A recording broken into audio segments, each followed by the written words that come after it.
We are the team. Together, everyone achieves more. Project Abstract. Asurion TCP, one of the main KPIs is to hit the set reship target as customer expectation to us to ensure that our customers feel a higher level of satisfaction with the way we remanufacture our phones. This report consists of a step-by-step procedure on how to find an opportunity for an improvement to decrease the phone power defect and reship for the Phone 3. Phone power issues are the top reship defect impacting performance, which led the team to call for action to reduce it for Phone 3 from 0.52% to 0.08%. The validated and implemented solution reduces the phone power defect rate, which is equivalent to $8,375 monthly or $100,500 annually.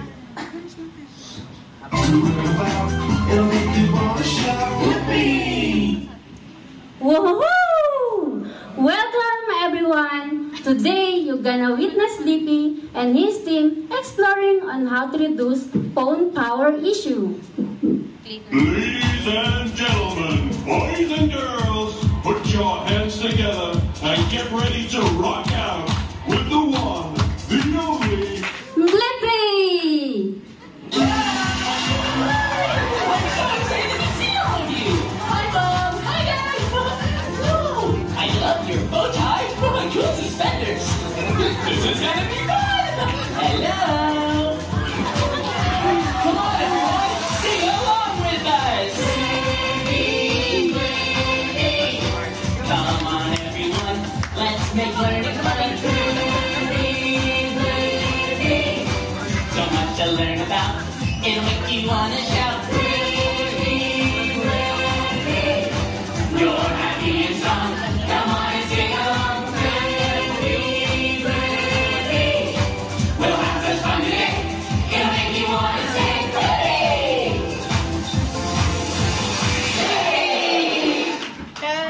Hello everyone, it's me, Blippi. Let's spell my name together. B-L-I-P-P-I.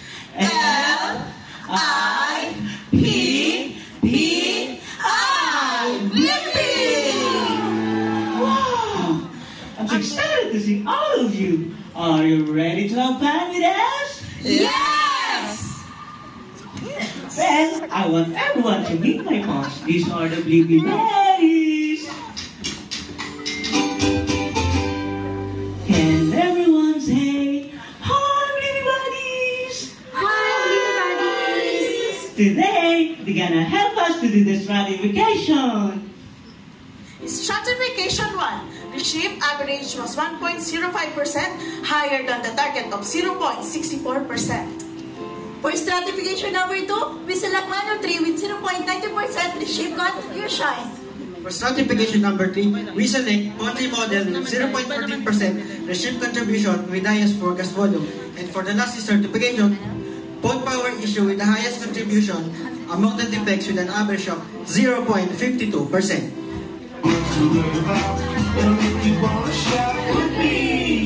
Wow! Thank you, Blippi Buddies. You really stratified the problem so well. You are really good at this. But you know, I have a big surprise to all of you. And you know, I like surprises. How about you? Do you like surprises? Yes! Okay, I'll show you. Bring it up, please.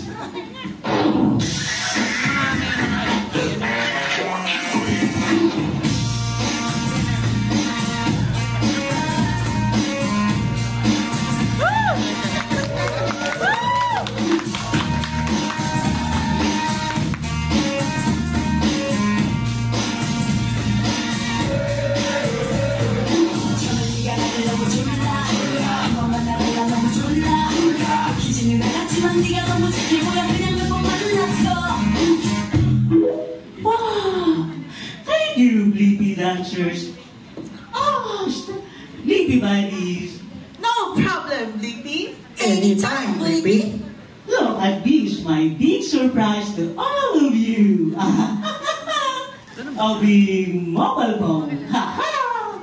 See, when I power on this big mobile phone and it's work, For this, we have a possible because savings. Should I open now? Yes! Okay, count with me at the count of 3. 1, 2, 3! Oh, it didn't work. That means phone power issue. Phone power defect is a top contributor and one of the causes of not hitting the receipt target for Model 3 from Workweek 45 2022 to Workweek 5 2023 with an average of 0.52% defect share. I don't know how to fix phone power, but I can call Mo the technician. I know she can fix everything.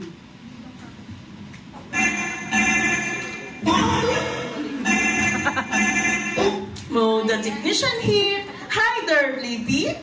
Hi, Mo.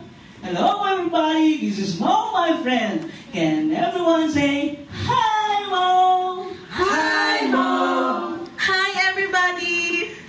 Oh, I have a problem. What is phone power issue? Phone power is a phone without any response on the display during the power on test. The device doesn't vibrate when you press the on button. I think my phone has phone power issue. No problem, Blippi. You call the right technician. I'll be there as fast as I can. Wow! That's fast! Anything for a friend like you. Mo conducted process mapping to fully understand what station contributes to phone power.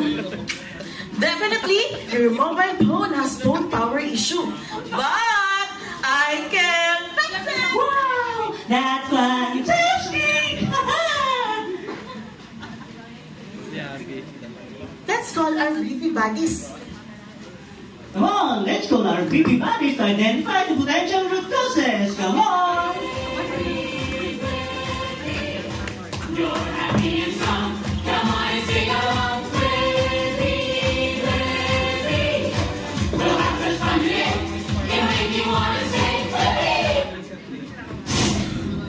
For potential root cause number 1, expired battery. For potential root cause number 2, low current board per bus truck units. For the potential root cause number 3, current location of the 5G antenna adhesive is prone to disconnection. For the potential root cause number 4, damage during the attachment of the main flex to board and subboard. For potential root cause number 5, detached during screwing of antenna frame. For potential root cause number 6, incoming from the PD process. Wow, that's great! But we need to validate the potential root causes. Come on! Let's go!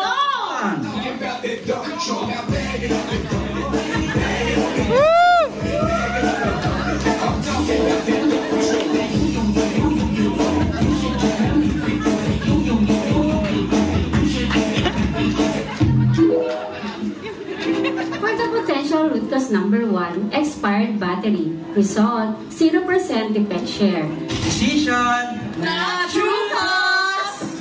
For the potential root cause number 2, the current process does not include the detecting of low current boards for fast track units. Result, 0.50% defect share. Decision! True cause! For the potential root cause number 3, the current location of the 5G antenna adhesive is prone to disconnection. Result, 16% defect share. Decision! True cause! For the potential root cause number 4, damage during attachment of main flex to the board and subboard. Result, 12% defect share. Decision! True cause! For the potential root cause number 5, detached during screwing of antenna frame. Result, 10% defect share. Decision! True cause! For the potential root cause number 6, incoming from PD process. Result, 7.67% defect share. Decision! True cause! Wow! Thank you, baby buddies!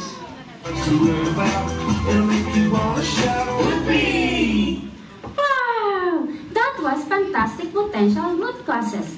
Now the team selects the best alternative solution. Not all of them can be implemented due to some reasons. We use the payoff matrix to judge what actions to be implemented and what actions need to be implemented.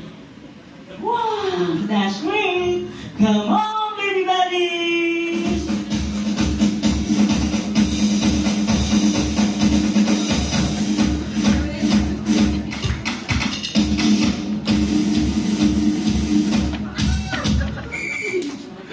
Circus number 1.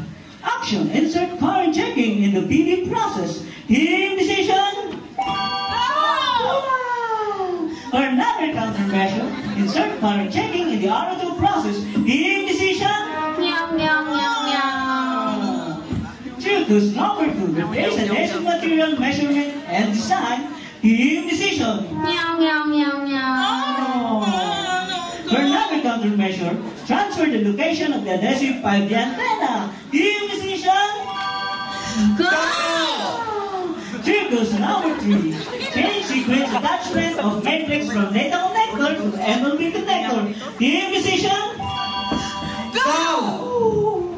For another countermeasure, transfer attachment of matrix and display process. Team decision. Meow, meow, meow, meow. Circus number 4. Interchange the screwing sequence during the attachment of the screw on the antenna frame. Team decision.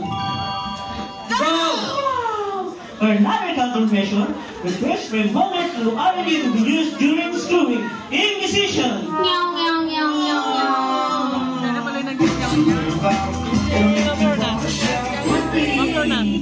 Wow! The team had already completed the validation of alternative solutions and will proceed in trial evaluation.